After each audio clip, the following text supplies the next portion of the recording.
আমার স্ত্রী দেখতে কালো বলে আমার মা আগে থেকেই বলে রেখেছে আমার স্ত্রী ভুলেও যেন সকালে আমার ছোট বোনের ঘরে না যায়।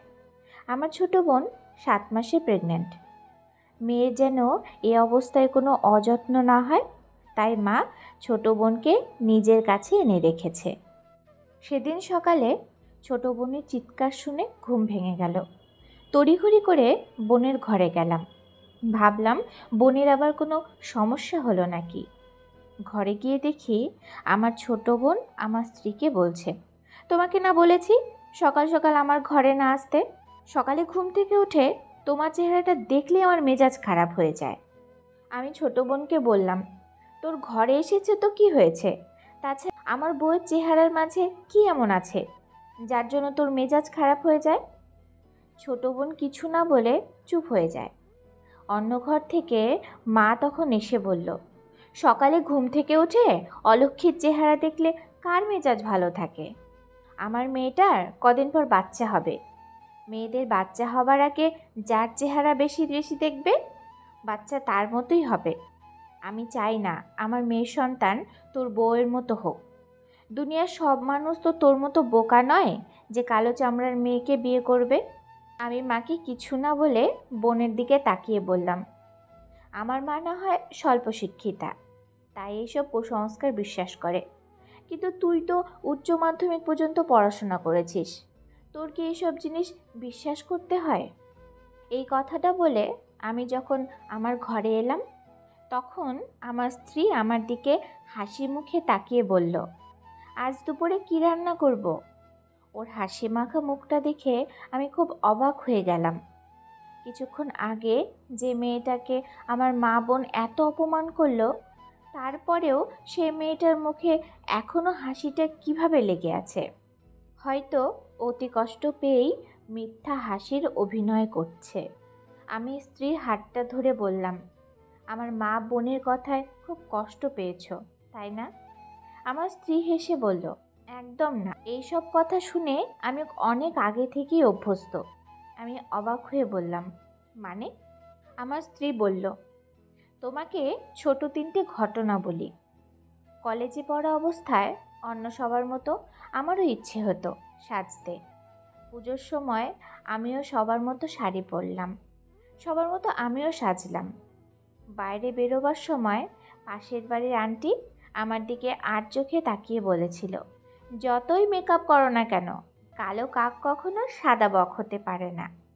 সেদিনের পর থেকে আর কখনো সাজতে ইচ্ছে হয়নি, কারণ কালো মেয়েদের সাজতে নেই। একবার কয়েকজন বান্ধবী মিলে রেস্টুরেন্টে খেতে গেলাম। বান্ধবীরা সমানে সেলফি তুলছিল, আমিও চেয়েছিলাম ওদের সাথে সেলফি তুলতে।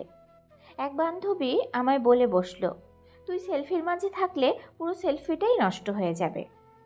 এরপর আর কখনো সেলফি তোলার ইচ্ছে হয়নি, কারণ কালো মেয়েদের সেলফি তুলতে নেই। দেখতে কালো বলে একের পর এক পাত্রপক্ষ বিয়ের জন্য না করে দিচ্ছিল। আমার মা বলেছিল, এই অলক্ষ্মী মেয়েকে জন্ম দিয়ে আমি ভুল করেছি।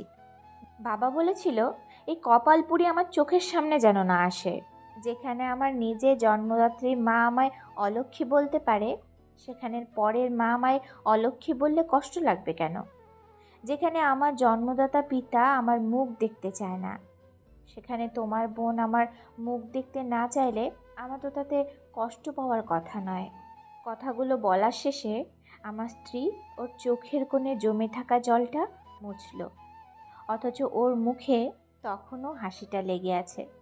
আমি বুঝতে পেরেছিলাম এই হাসিটার ভিতর কতটা যন্ত্রণা লুকিয়ে আছে।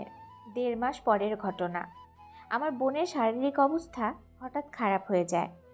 ডাক্তারের কাছে নিয়ে গেলে ডাক্তার বলে এখনই সিজার করাতে হবে, তা না হলে পেটের বাচ্চার ক্ষতি হবে। ডাক্তার আমার বোনকে অপারেশন থিয়েটারে নিয়ে যাওয়ার আগে বলল তাড়াতাড়ি ও নেগেটিভ রক্তের ব্যবস্থা করতে।